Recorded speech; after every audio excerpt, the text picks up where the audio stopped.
The seating chart arrived 3 weeks before Melissa's wedding and my name wasn't on it. Not at the family table. Not at the singles table.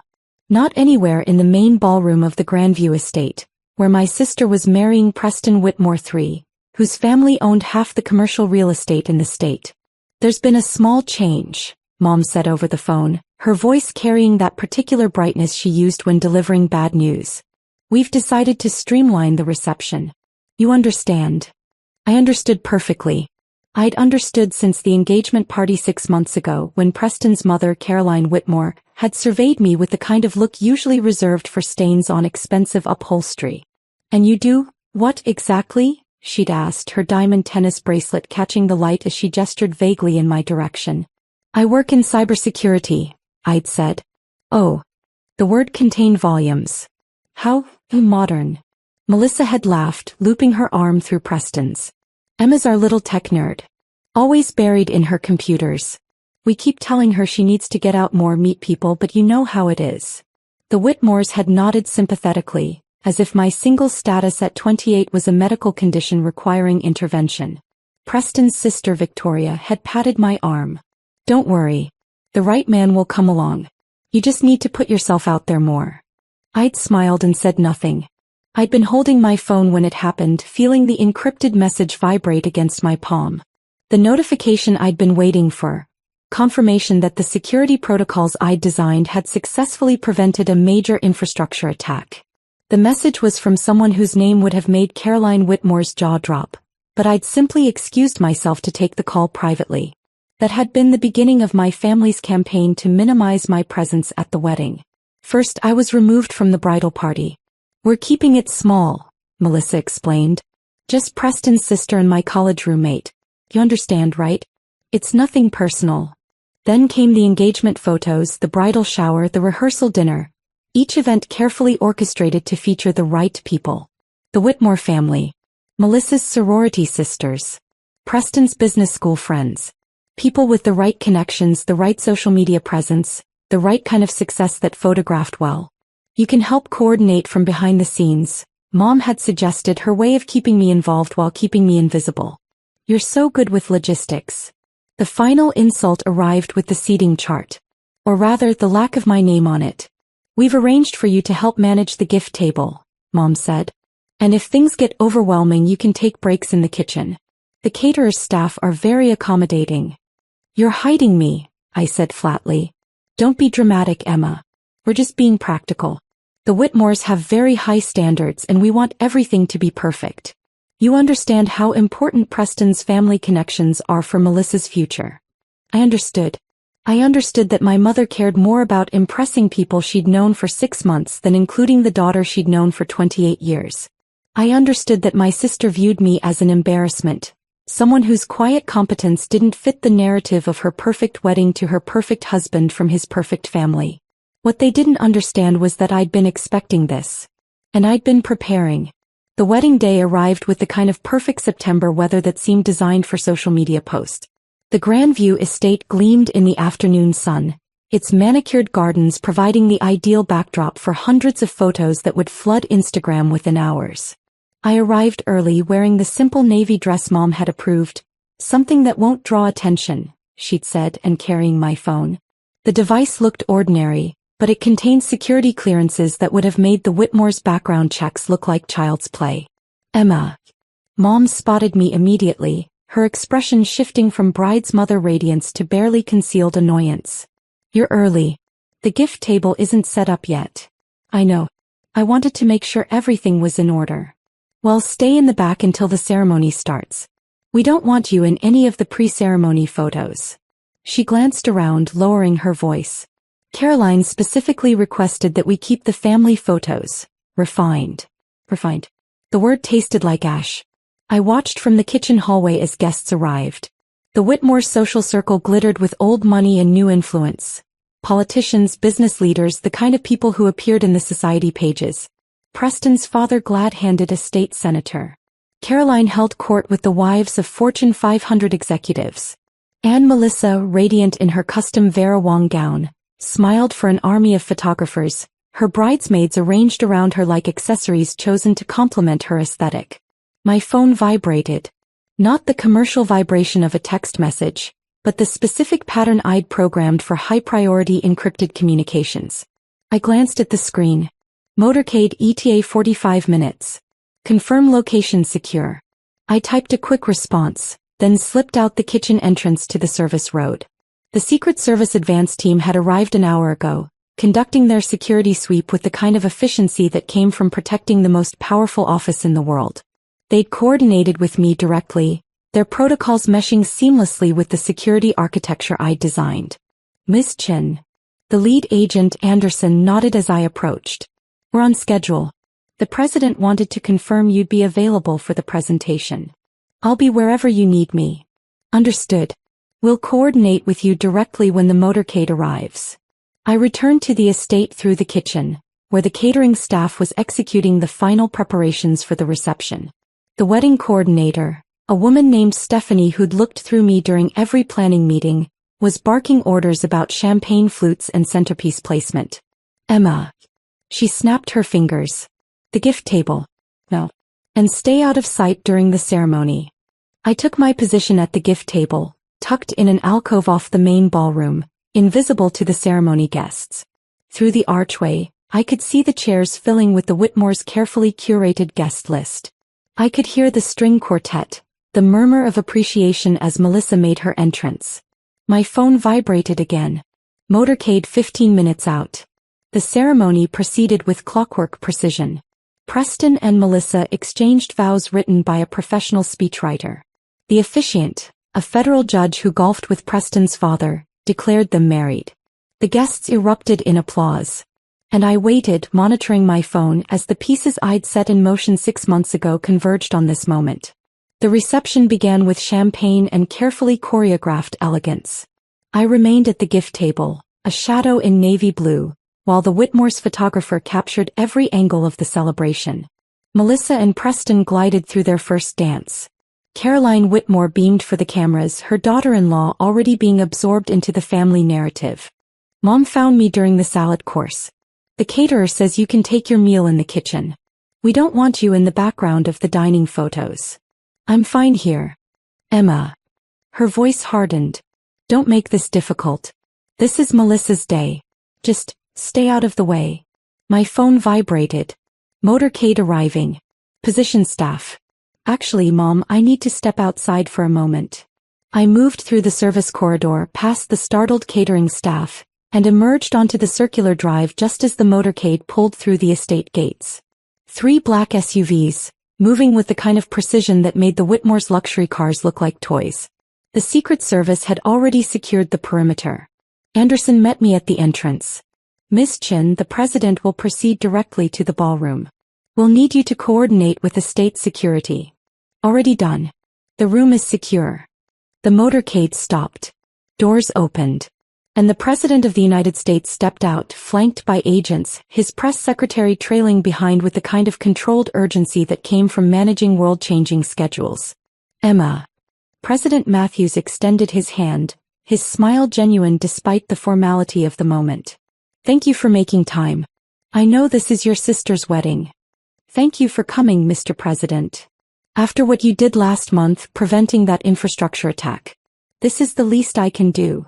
He glanced toward the estate. Shall we? We entered through the main doors, the Secret Service moving in formation, their presence impossible to ignore. The estate coordinator appeared, her face cycling through confusion, recognition, and panic in rapid succession. We weren't, is that? The president is here to see Emma Chen, Anderson said crisply. Please inform the wedding party. Inside the ballroom, the toasts had begun. Preston's father was speaking, his voice carrying that particular boom of men accustomed to being heard. Proud to welcome Melissa into our family, a young woman who embodies the values and connections that... He stopped mid-sentence as the Secret Service entered the ballroom. The room fell silent. Heads turned. Someone gasped. Preston's father's champagne glass hung suspended in midair as he processed the sight of the presidential seal on the agent's lapels.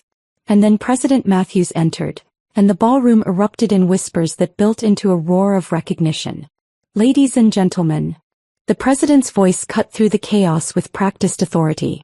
I apologize for the interruption, but I'm here on urgent business. I'm looking for Emma Chin. Every head swiveled toward the gift table alcove, where I stood in my simple navy dress, still holding my phone. Melissa's face had gone white. Mom looked like she might faint. Caroline Whitmore's mouth opened and closed soundlessly. I walked forward through the crowd that parted like water, feeling hundreds of eyes tracking my movement. Mr. President. I stopped in front of him, maintaining the professional composure I'd learned in briefing rooms far more intense than this wedding reception. Miss Chin. He smiled, then addressed the room. I realize this is highly unusual, but I wanted to personally present this to Emma today, in front of her family and community. He nodded to his press secretary, who stepped forward with a wooden presentation case. President Matthews opened it, revealing a medal that gleamed under the ballroom chandeliers. Emma Chin, for your exceptional service to national security, your innovative cybersecurity protocols that prevented what could have been a catastrophic infrastructure attack, and your continued dedication to protecting our nation's critical systems, I'm honored to present you with the Presidential Medal of Freedom. The room exploded. Cameras flashed. Not the wedding photographer now, but the White House press pool that had materialized from nowhere. Secret Service agents maintained their perimeter as the president placed the medal around my neck. Your work saved countless lives, he continued, his voice carrying to every corner of the ballroom. The protocols you designed have revolutionized how we protect critical infrastructure. You're not just a cybersecurity expert, you're one of the foremost minds in national defense technology. I glanced at my family. Melissa stood frozen at the head table, her perfect wedding reception transformed into something she'd never planned for. Mom's hand covered her mouth. Dad looked like he'd been struck by lightning. Anne Caroline Whitmore, the woman who'd asked what I did exactly with such dismissive curiosity, stared at me with an expression that would have been satisfying if I'd cared enough to savor it. Thank you, Mr. President, I said quietly. The thanks are ours, Emma. He shook my hand again, then turned to the stunned wedding guests. I'm sorry to interrupt the celebration. Please, continue enjoying this beautiful wedding. His eyes found Melissa. Congratulations to the bride and groom. The president departed as efficiently as he'd arrived, the Secret Service escorting him out while the White House press pool captured final photos. The ballroom remained suspended in shocked silence even after the motorcade pulled away. Then the whisper started. That's the bride's sister? She just received the Presidential Medal of Freedom. At a wedding? Did you hear what he said? National security? Infrastructure attack. Stephanie, the wedding coordinator, appeared at my elbow, her earlier dismissiveness replaced by barely concealed panic. Miss Chin, we had no idea. The seating chart. It's fine, I said. I'm comfortable at the gift table. No, please let me. We have a seat at the family table. I said I'm fine. I returned to my alcove, the medal heavy around my neck, and watched the reception attempt to resume. But the carefully orchestrated perfection had shattered. Guests kept glancing toward me, whispering behind champagne flutes. The Whitmore social circle, the people Mom and Melissa had been so desperate to impress, now knew that the lonely sister banished to the kitchen was apparently important enough to warrant a presidential visit. Melissa found me after the cake cutting, her mascara slightly smudged. Emma, why didn't you tell us? Tell you what? About everything. The president. The medal. The national security work.